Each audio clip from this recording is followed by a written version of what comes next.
What's up, everybody? Welcome back to What They Teach You in High School. Hey, this video is coming out a little delayed because I've been rocking a nasty cold that I got from my kids. But this is about to be like my Jordan flu video. This video is going to break the internet. So let's get into it.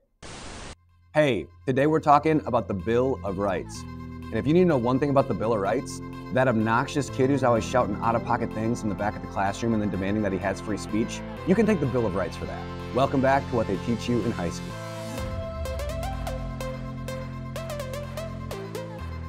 Hey, so the Bill of Rights is actually the first 10 amendments to the United States Constitution. And we're going to take a look at the First Amendment today, and then the next video we're going to look at Amendments 2 through 10. So let's get into it. So the First Amendment gives us 5 important protections. The first is the freedom of religion, then we've got the freedom of speech, freedom to petition, freedom of assembly, and finally, the freedom of the press. Although, let's be honest, that's not the order that they actually come in the Constitution. I just don't have them memorized in that order, and I didn't try to figure it out. Now, you might be thinking like, man, that James Madison, that guy was a super smart dude to just predict that all these crazy things are going to happen like Twitter or X or, religious differences and things like that. But don't give him too much credit. Basically, everything that they were insisting on in the Bill of Rights were problems that they were experiencing in real time. For instance, the freedom of religion was not exactly present in some of the colonies before we established our Bill of Rights. And in fact, some of the colonies actually had a mandatory religious tax that was collected to go to the official religious institution within the colonies, oftentimes the Anglican Church, which was associated with the British Empire. However, establishing a freedom of religion protected those people who didn't associate with that religion from being unfairly taxed. And you'll recall the colonists definitely did not appreciate being taxed. And how can you claim that you're being represented if you don't even associate with that religion? As far as the freedom of speech goes, that was a revolutionary idea. Previously, no one was really allowed to complain about their leaders because they were kings. And so the freedom of speech was an effort to give people a voice to be able to complain about things to their government, which gets us into the freedom to petition.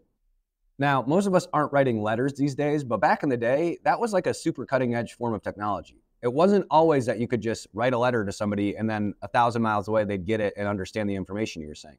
And now suddenly we had what was considered to be a representative government working on behalf of the people all across the 13 original colonies. And at the beginning of the nation's founding, in Congress, when the congressional members would meet, they actually had to read each of the petitions and acknowledge them or table them before they could move on. So it was a pretty big deal. Freedom to assemble is really just the freedom to protest. And the freedom to protest is something that a lot of people in our country today have strong feelings about, because sometimes they're on the winning end of the protest and sometimes they're on the losing end of that protest. But nonetheless, people have the freedom to protest. And you got to recall that all of these freedoms are not associated with private organizations. These are freedoms that we have against our government. For instance, if you protest at work, you might just get fired. If you say something that's crazy, but claim you have the freedom of speech to do so, well, you might get kicked out of your house. But the United States government can't kick you out of the country. And finally, the freedom of the press. Now, the freedom of the press is the freedom for the individuals within the media to share information without being censored by the government. What's interesting, though, is that while most people were in favor of a Bill of Rights, a lot of people claimed that it made our country look weak, according to the European countries, because we were already changing this very important new document, and it would undermine the reality that we were trying to create a new form of representative government. However, today, the Bill of Rights is something that most Americans truly appreciate and sometimes even take for granted. Freedom of speech, freedom of religion, freedom of the press, freedom to assemble, freedom to petition your government. Those are all things that we can still do in this country.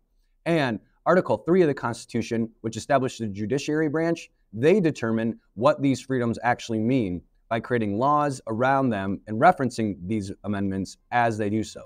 We're going to take a look at some of the laws that impact and shift the meaning of these first 10 amendments, but we'll do that another time. As for today, thanks so much for watching What They Teach You in High School. Make sure to like, subscribe, hit the little bell button so you know I'm coming next time. Hey, make sure you're sharing these videos with your friends, with your family, and most importantly, with your high school social studies teacher. Hey, have a great day. Peace.